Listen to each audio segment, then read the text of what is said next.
how do you come back from a negative Google review, Caitlin? I don't know.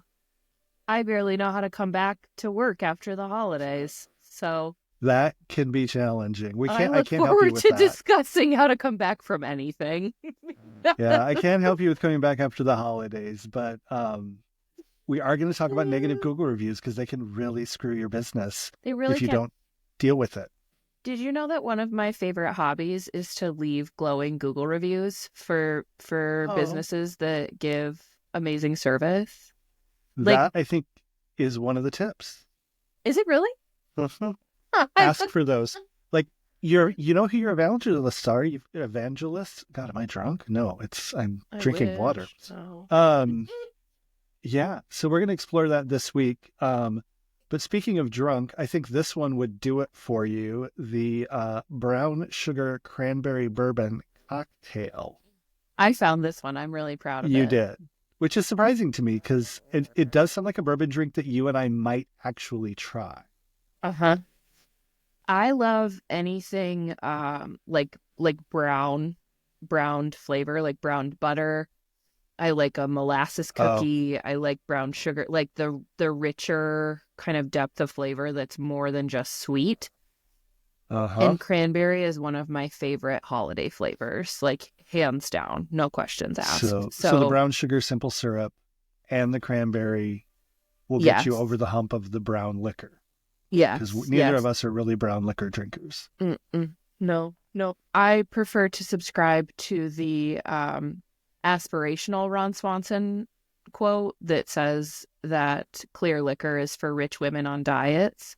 And mostly I just like to drink clear liquor and I aspire to be wealthy, but I Okay. don't really want to be on a diet. So, Yeah, diets are never fun.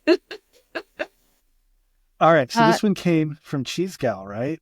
yes, cheesegal.com. She used to be the Nashville cheese gal. She had, I think like Oh, before COVID, had a couple of like storefronts or at least a storefront. I was an early follower on the Instagram, but she was an early purveyor of like the charcuterie insanity, like crazy mm, grazing boards and some good grazing tables. charcuterie. Yeah, exactly. So this recipe is 3 ounces of bourbon, 2 ounces of cranberry juice, not cranberry cocktail. That's a really important point to Very note. different beverages. Exactly. 1 ounce of fresh lemon juice and 3/4 of an ounce of the rosemary cran brown sugar simple syrup. And that's actually, this is a pretty easy one to bring together. I know sometimes the simple syrups can be a bit Hmm. involved, but this is just equal parts brown sugar and water, boiling until the sugar dissolves. Turn off the heat, throw in a few sprigs of rosemary and some cranberries, and then just steep that for like 20 minutes. Just a quick, simple infusion. But once that has cooled a bit, rim your cocktail glass with some of the simple syrup and dip into brown sugar. Add a festive ice cube if you're feeling like it. You know, the cute little like molds with a little sprig of rosemary. You can freeze a cranberry in there if you really want to. Uh-huh. Not required. Uh, then you're just gonna pour your cranberry juice, your bourbon, lemon juice, and the simple syrup into a shaker full of ice and shake well. And then you strain Nice. into your glass and cheers to a new year. So did they have this, because I don't have a visual, obviously, was it in a rocks glass or a Collins glass or? I think this was in a rocks glass. Yeah, I think I could go in either potentially, although a tall glass of bourbon might not be a great idea. Not my favorite. Yeah. Not my favorite, as we say in our house. Well, I'm excited that you found this and Yeah. the cheese I gal was think I able to. have all of the things except the rosemary. And quite honestly, I could kind of like take or leave rosemary in some things. Ooh, I like So, rosemary a lot. yeah, yeah. And I like that when you're working with it, it stays on your fingers and you can just smell Mm-hmm. them, Mm-hmm. which is, what was that, Mary Catherine Gallagher? Smells your fingers. So the original Sorry. superstar. Yes, yes, yes. All right. Well, I look forward. I On a rosemary note, I think we've got time for a tangent, right? Isn't that the whole Sure. purpose?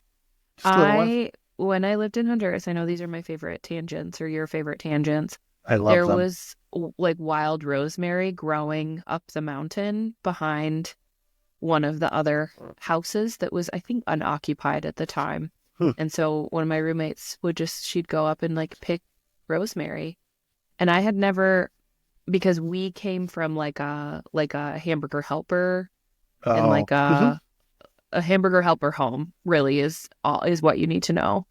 that works. I had never seen like a fresh herb before in my life. So I was like, I'm pretty sure that's just a weed. Like, I that mean, doesn't, they're I don't know if I delicious want to eat weeds, that. though. Yeah, I exactly. mean, I feel like a little bit of rosemary in your hamburger helper would probably give it a little zhuzh, like it'd be, you know? Yeah. I mean, I think the point at which you're eating hamburger helper, True. there's no there's no room for zhuzh. Yeah, you're probably It not doesn't buying hold fresh up herbs. either. When I was pregnant, I my cravings were all like home cooking.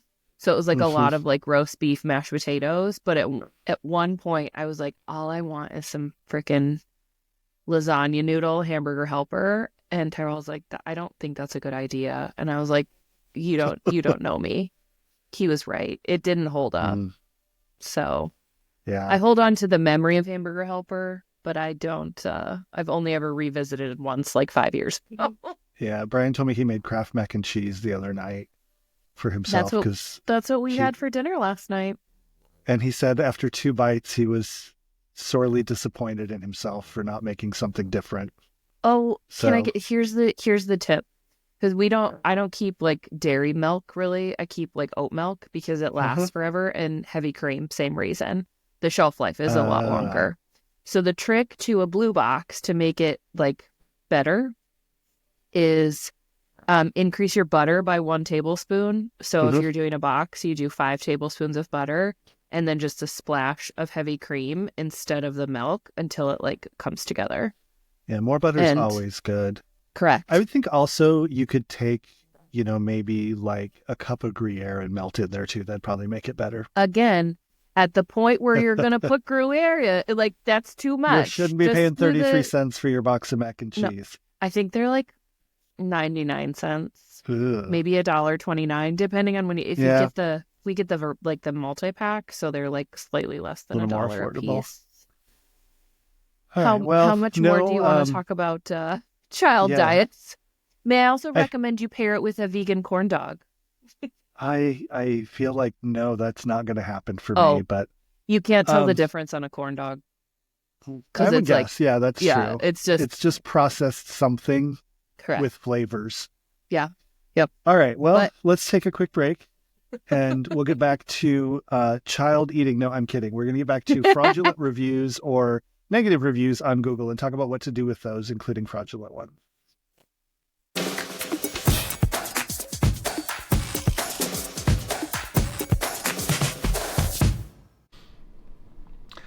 We're back. we are. And Zach made us again, come back. we're back, but Yeah, I know. I you know. know, It's been hard getting in the groove again. Um, I all said that right. the Thursday Friday after New Year's, I was like, this is practice. Oh, It's practice work. I hate a midweek holiday like that. Yeah. Drives me crazy. 4th of July on a Wednesday, waste. Should always be on a Monday or a Friday.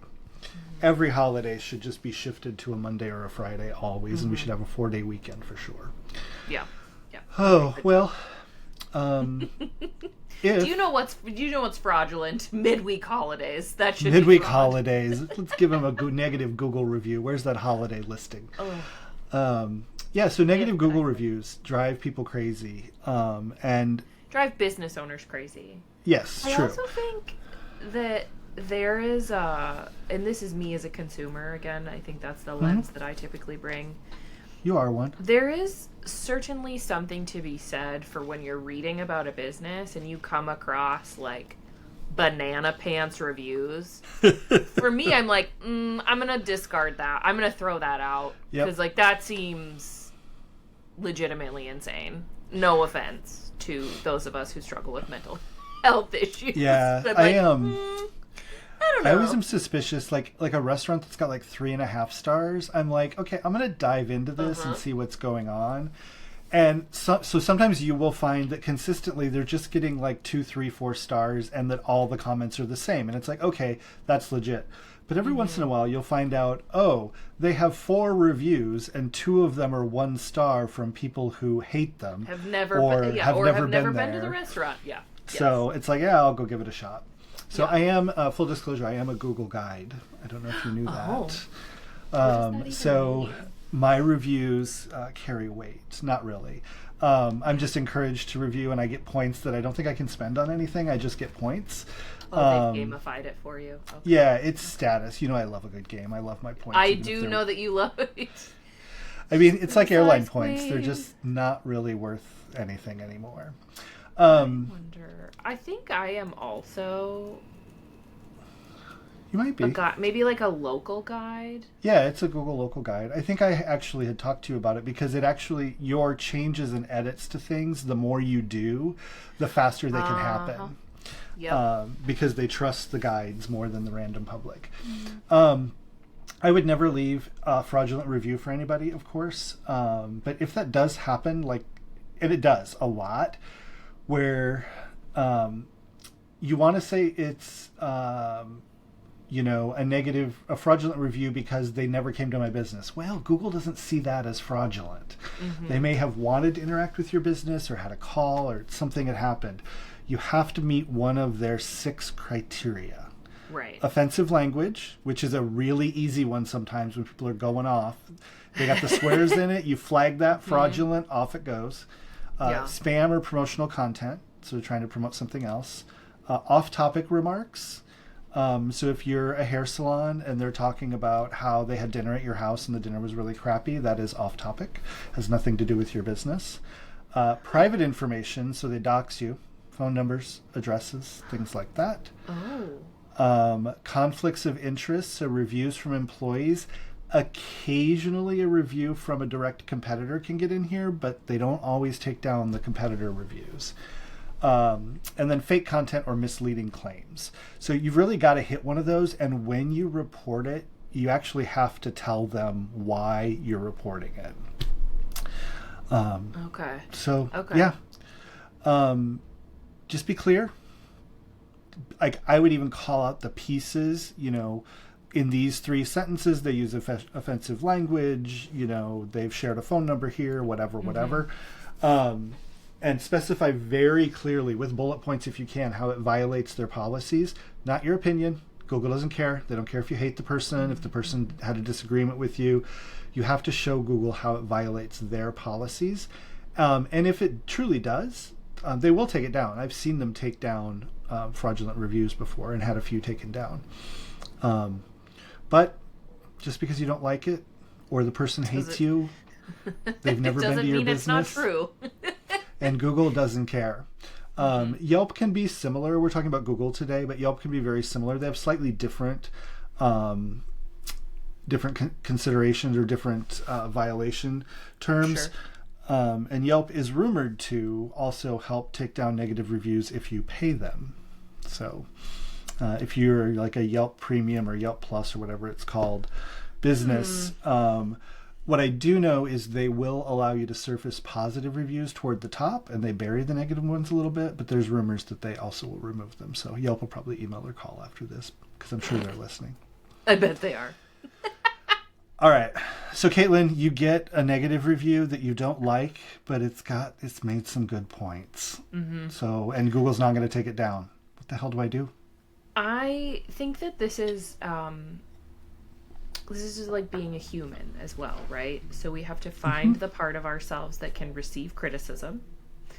Yes. And probably you already knew that about your business, if I had to guess. If you're an involved business owner, you probably already know that, oh, yep, that's one of our weak points, and maybe I should talk to that person about, their service or their approach or whatever it might be. But really, it's just like, thank you for the feedback. I'm going to try really hard to fix that. Or do you hear the humming from my heater? A little bit. It's not that distracting. We're good. Okay. So, yeah, and I think you want to jump on it quickly, right? Like you want to be Yes. responsive fairly quickly. Hmm. And positive reviews as well. Like thank the positive reviewer, invite them back, Yeah. engage. When you see a business owner actually engage with a review, you actually know like, oh, it feels This is legit. legit, Like or they also care. Like they're going to jump in there and talk about it. yeah, So yeah, um, you can apologize if there's a reason to. Um, if you're like, I'm sorry, we weren't on our game that day. We were, we had a couple staff out. It's not how we want to do business. I really do hope that you'll come back. Blah blah blah blah blah. I think what I appreciate the most is like, we're sorry to hear about that. I'd like to follow up with you. Please email or Yep. call or that type of thing, because I think it shows a more sincere willingness to like meet the customer where they are Mm-hmm. too. Where it's like, if you say, "Oh, I appreciate that things can't go right all the time, but I don't want to hear about your staff shortages." Like that makes Yeah, me it's becomes an nervous. excuse, right? And I don't want Exactly. excuses. Yeah. So you kind of Yeah. have to own it, Yeah. not make excuses.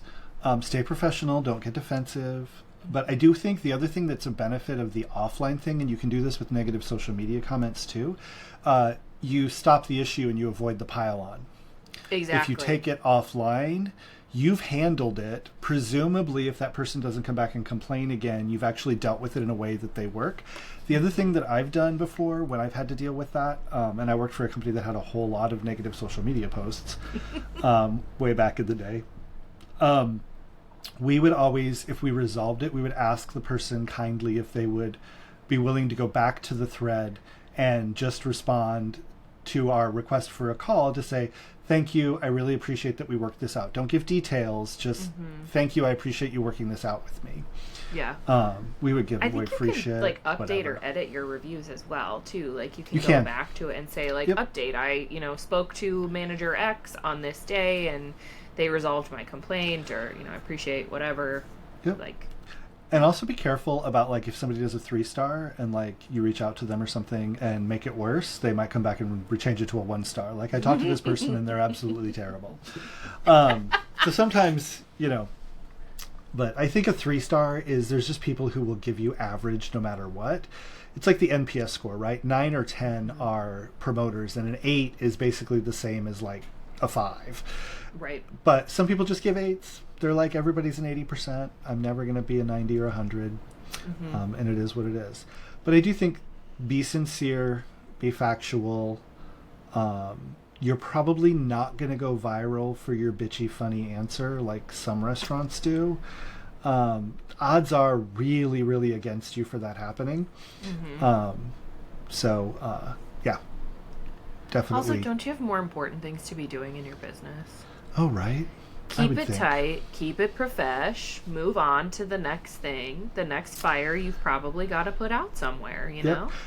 And a great way to not have to put out a fire, but to spend your time is ask your good customers and clients for positive reviews Yes. if they had a good experience. Yes.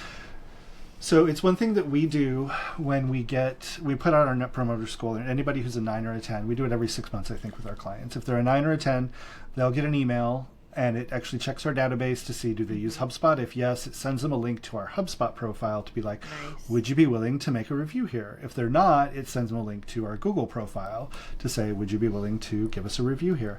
But you can also just ask. A lot of businesses will do like little favors, like if you give them a positive review. People used to do punitive things if you gave them a negative review, like your dog can't come to daycare if you give us a negative review. And it's like, no, What? that's not legal. Oh yeah, there were things in agreements even. We had one with a dog daycare where they threatened to sue you for thousands of dollars if you post any negative reviews online. And those have all been thrown out of the courts. Like free speech, people, free speech. But your best bet is to ask anybody who's May I really correct you enjoying for what one you've moment, got. please? Because free speech is not actually like business or personal. Free speech only pertains to the government infringing upon your speech. So that's different. Yeah, but I mean, I got it. Okay. I will not allow us to be purveyors of misinformation about constitutional rights. No, it's about, though, can you sue somebody in the court for saying something factual about you? You Mm-hmm. can't. Yeah. You can't. It's not something that's going to go through a court and you're not going to win. So those have all been thrown out. Now, if you're being slanderous or libelous, there are laws against that. And, Correct. that is going to be a problem. But yeah, those people who had a good time, had a good experience, just ask them to leave a positive review.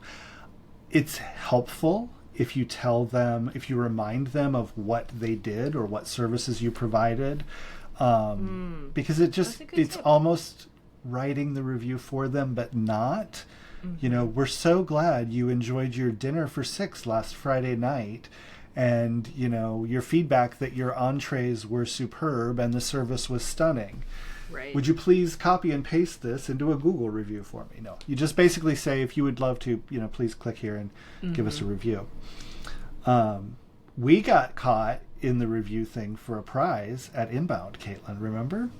We We did the did. G2 review for HubSpot. Yes, you've got Here it. she is. Because we got these giant Yeti Yes. tumblers that are like $50. They're not And cheap. we legit had good things to say about HubSpot. We didn't That's lie true. or anything. But yeah, I they would never. verified. I have a terrible. I can't lie. I can't do it. Same. And they verified we left a review before they gave us our tumblers. Um, so Yep. do it quickly. So within 24 hours, generally after the experience or at the point of sale, some people have little cards that they hand out with their receipt that says, hey, if you had a good experience, please review us. If you didn't have a good experience, let me know because I want to make sure you have a good experience. Make it easy. Yeah. Have those links on your page. I know we've got a couple of clients who have an easy leave us a review link, and those Yes. can go out in email as well. And also just, talk about being a small business. There's a lot of people who care and want to support small businesses versus large, giant multinational conglomerates. And just let them know, your review is helpful. Helps my business, helps our community. Yeah. A little guilt, just a little guilt, like a pinch. Like when you told me to buy books from a local bookseller and you would go pick them up instead of Amazon. And I agreed, even though they were a little bit more expensive, because supporting the do you local know what bookstore. they rounded up my most recent, because they give a gift card if you, I think it's, you get a $5 gift card for every $50 you purchase from them. Oh, They nice. rounded up my last gift card because they said I take good care of them. See? Right? Actually, you you let- know what? I need to go write a review for them. I was just going to ask if you left them a good review. They should have asked you for the review. They're so lovely. I love my local bookstore. Yep. Yeah, and I think when it comes to promoting your business, especially with Google reviews, being humble is okay, but not so humble that you don't ask. You got to ask for what Yeah. you want. I think that's a real Midwestern trick that you're speaking to there too. That's like, oh, we're just doing. It's not a big. We're just doing our job. It's just not a big deal. Yeah.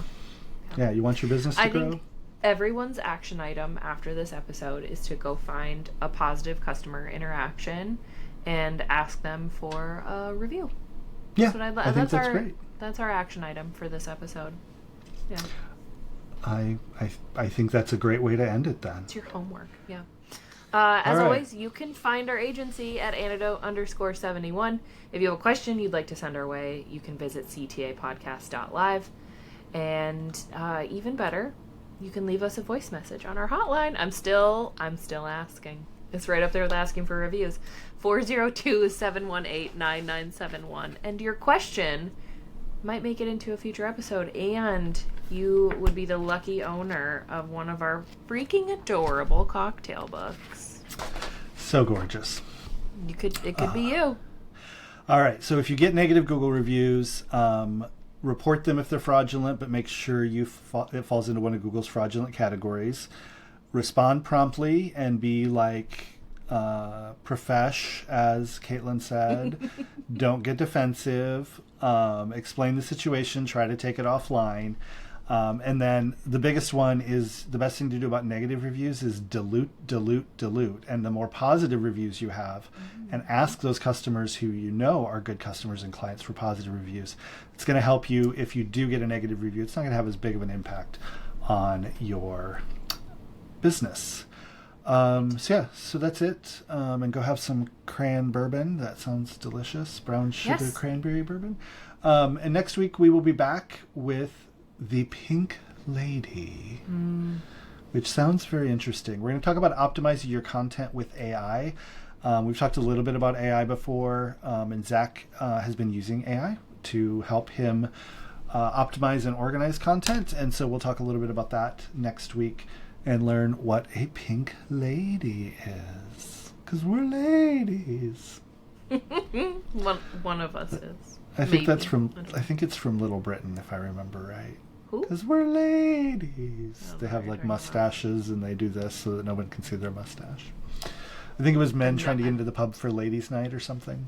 I don't know. So that reference has not landed for me. I'm so sorry. All right, we'll talk Little Britain another time. We'll see you next week.